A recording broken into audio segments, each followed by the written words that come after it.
What do you think a game should be? It's not a question we hear often enough. These days, most of us have pretty clear ideas on the subject, whether we're conscious of them or not. For example, should games look good? We think so, but what does it mean for a game to look good? Is that a technical question, or an artistic one? Should games be fun? Almost certainly, but what is fun? Can something difficult be fun? What about something unpleasant? Should games have objectives? Is there any value in the basic act of play?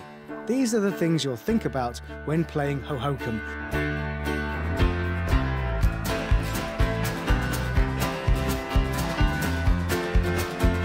It's been described as an art game compared to abstract puzzlers like Flower and Journey. It's an experience that's saturated in sound and colour, but beyond the surface, does it have any depth?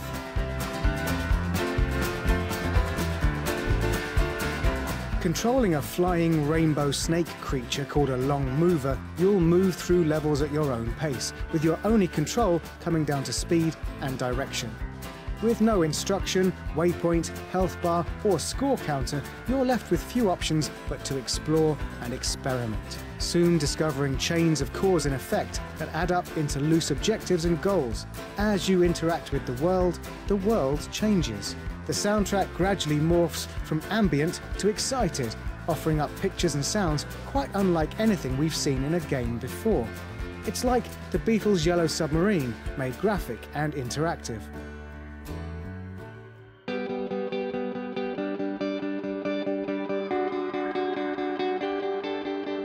Beyond the art and the music, Hohokum is extremely focused, arguably to a fault.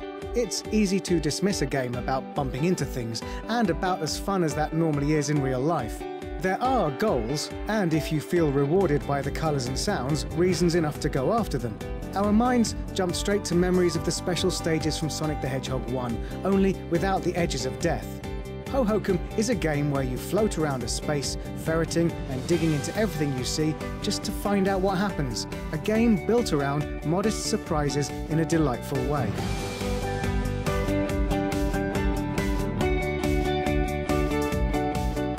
The first points of comparison would obviously be found in the glut of modern indie games, anything where superficial style trumps mechanical substance, where mood and atmosphere are the point of the experience rather than skill. Hohokum is like a softer kind of version of Fez. Both are games concerned with mysteries that reveal themselves without words, offering up spaces free of risk where you can just play and discover at your own pace in your own time. We're so used to games being urgent. Go here now, do this now, you win, you died. And Hohokum just isn't like that.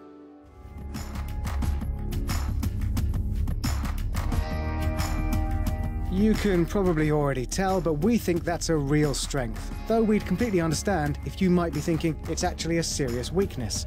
Hohokum is obscure on purpose. It's easy to get lost or confused, which can be even more stressful than a ticking clock or running out of medipacks. The lack of boundaries or measures of success will infuriate some, even those otherwise inclined towards giving it a chance.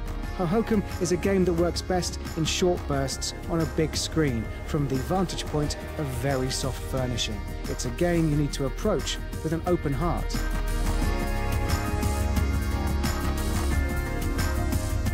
Hohokum isn't for everyone. At times it can be awkward and obscure. In others, it can be basic and simple. It would be easy to say, if you don't like it, you just don't get it. And that's pretty much true, but shouldn't be taken as dismissive. Its depths are incredibly subjective. Whether or not you see them really comes down to what you think a game should be.